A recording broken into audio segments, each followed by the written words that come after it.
미니 이지스함으로 불리는 한국형 차기 구축함 KDDX, 이 국내 방산기술의 집약체가 될 전망이다. KDDX는 해군이 현재 운용 중인 세종대왕급 이지스함 7,600톤급 보 다작은 6,000톤급이다. 6척이 건조돼 2020년대 중반 이후 전력화될 예정이다. KDDX는 이지스 체계를 순수 국내 기술로 개발 탑재하는 첫 구축함이 된다.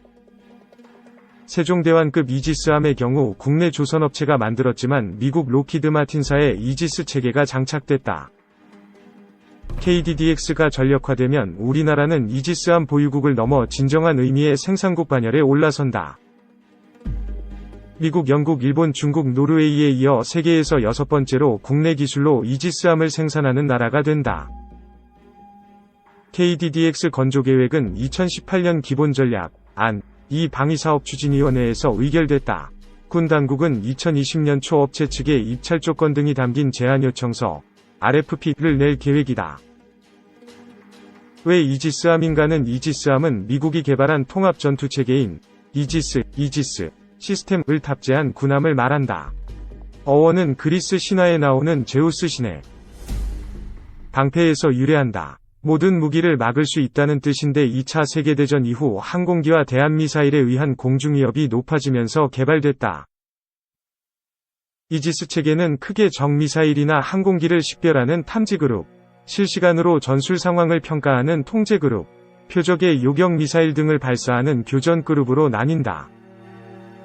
이지스함이 신의 방패로 불리는 이유는 표적 탐지와 추적은 물론 요격미사일 유도에 이르는 기능을 한 개의 레이더 체계로 수행할 수 있기 때문이다. 이지스함은 해군력의 척도로 평가된다. 한중 1-3국이 해군력을 보면 함정의 총 톤수는 2019년 기준 122만 톤, 중국 46만 톤, 일본 19만 톤, 한국으로 한국이 크게 뒤진다. 이지스함의 경우 중국 9척, 일본 6척, 한국 3척을 보유하고 있다. 한국은 세종대왕급보다 성능이 개량된 이지스함 3척을 추가 건조할 예정이어서 KDDX를 포함하면 2030년대 총 12척의 이지스함을 보유한다. 중국, 일본 역시 추가 건조 계획이 있지만 이지스함 전력만 놓고 보면 두 나라에 비해 크게 뒤지지 않는 수준이다. 해군은 KDDX의 전력화에 맞춰 지금의 제7기동전단을 확대, 기동함대사령부를 창설할 계획이다. 기동함대사령부는 3개의 기동전단으로 구성되는데 2020년대 초반 추가 건조되는 이지스 구축함 7,600톤급 3척과 KDDX 6척으로 구성될 전망이다. 기동함대사령부가 창설되면 유사시 동, 서, 남의 3면을 각각 방어해야 하는 1, 2, 3함대를 이동시키지 않고 기동함대사령부 소속 전단을 출격시킬 수 있다. 연근의 해영 반경 확대뿐 아니라 유사시 작전 반경이 비약적으로 향상되는 것이다. KDDX의 함 건조는 현대중공업과 대우조선해양이 이지스 체계를 비롯한 전투 체계는 하나시스템과 LIG 넥스원이 참여하는 등 국내 대표 방산기업들이 총출동한다. 세종대왕급 이지스함 건조 경험이 있는 현대중공업과 대우조선해양은 자체적으로 선행연구한 고유 모델을 제시하며 군 당국의 제안서 요청을 준비하고 있다. 현대중공업과 대우조선해양 모두 함정 생존성을 높이는 스텔스 기능을 강점으로 내세운다. 파도 저항과 레이더 반사 면적을 최소화하는 함형으로 적 레이더에 쉽게 잡히지 않는 선체 구현을 목표로 한다. 추진체계는 기존의 가스 터번식이 아닌 전기식 추진체계를 탑재할 계획이다. 전기식 추진체계는 함정 내부의 발전기를 통해 생산한 전기로 스크류를 돌리는 방식인데 다양한 신무기 체계 적용에 유리하고 소음이 적어 대잠수함 작전에서 생존성을 높이는 효과가 있다.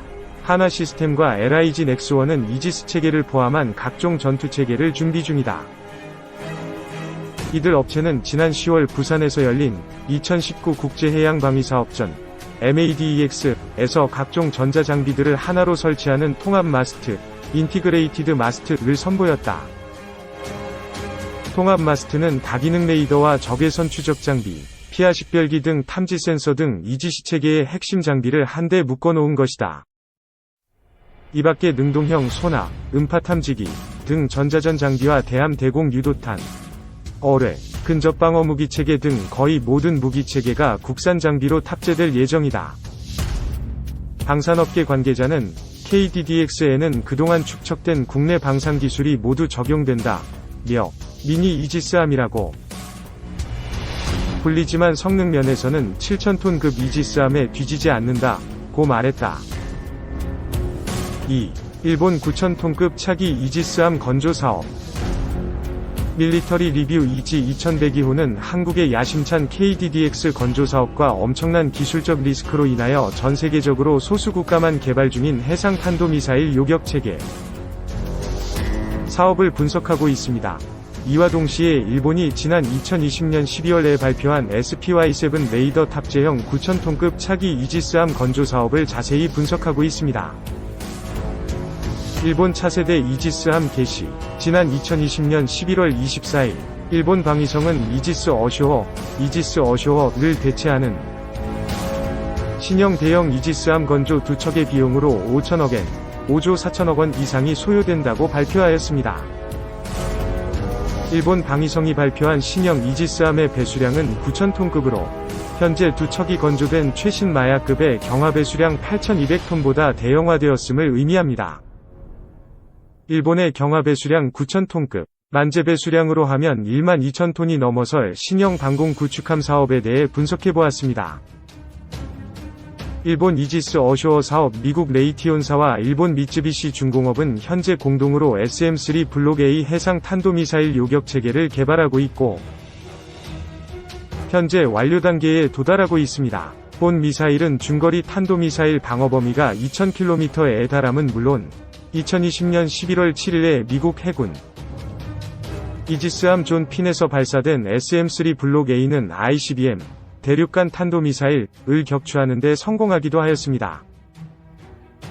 일본은 SM-3 블록 A를 마야급을 비롯한 다양한 이지스함에 배치함은 물론 24시간 상시요격 체계 확립을 위하여 지상 배치형 이지스 시스템인 이지스 어쇼어를 각각 일본 야마구치현과 아키타현에 배치할 계획이었습니다.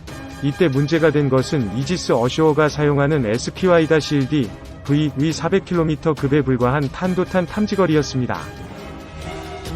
그나마도 이지스함은 전진 배치를 통해 부족한 탐지거리를 어느 정도 보완할 수 있지만 지상 고정 배치형은 이마저도 불가능하였습니다.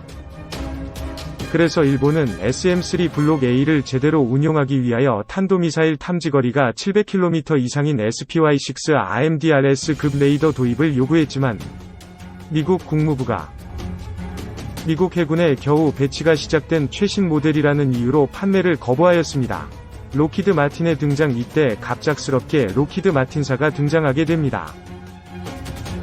로키드 마틴은 현용 이지스함의 핵심인 SPY-1D V 레이더와 전투지휘체계 모두를 개발 및 공급하고 있었고 차세대 SPY-6 AMDR 레이더 사업에서도 레이티온사와 경쟁한 양대 후보였습니다. 그러나 SPY-6 선정 경쟁에서 승리한 것은 레이티온사였고 이에 로키드 마틴사는 SPY-6 사업을 위해 개발했던 자사의 S밴드 레이더 기술을 일본에 제안한 것입니다. 이것이 바로 솔리드 스테이트 레이더로서 기존 SPY-1D가 TWT 진행파관 형 전력발전 장치를 사용하는 것과 비교해 신형 솔리드 스테이트는 발전된 SSPA 솔리드 스테이트 파워 앰플리파이어스 반도체형 전력 증폭 장치를 사용하는 발전형 레이더임을 의미하고 있었습니다. 로키드 마틴사의 마케팅 전략. 로키드 마틴사는 하드웨어 성능 면에서 SPY-6 AMDR과 이렇다 할 차이가 없는 솔리드 스테이트 레이더를 일본의 이지스 어쇼어 장착용으로 수출하는 데 성공하였습니다. 만약 로키드 마틴사가 단순한 레이더 개발자였다면 일본 이지스 어쇼어 사업에 참가하지 못했겠지만 로키드 마틴사는 여전히 이지스 전투지휘체계 개발자입니다. 그리고 레이티온이 개발한 SPY-6 레이더와 이지스 전투지휘체계의 통합작업도 로키드 마틴사가 수행하고 있습니다. SPY-7의 등장 이와 동시에 록히드 마틴사는 해외 수출이 금지된 미국 해군용 SPY-6를 대신해 자사의 레이더를 널리 수출하고자 미국 국무부에 지원을 요청하였습니다. 미국 국무부도 전략적 동맹인 일본의 SPY-6 판매를 거부한 것이 어느 정도 부담이 되고 있었으므로 결국 록히드 마틴사의 신형 레이더에 미국 해군의 제식 명칭인 SPY-7을 부여하게 됩니다.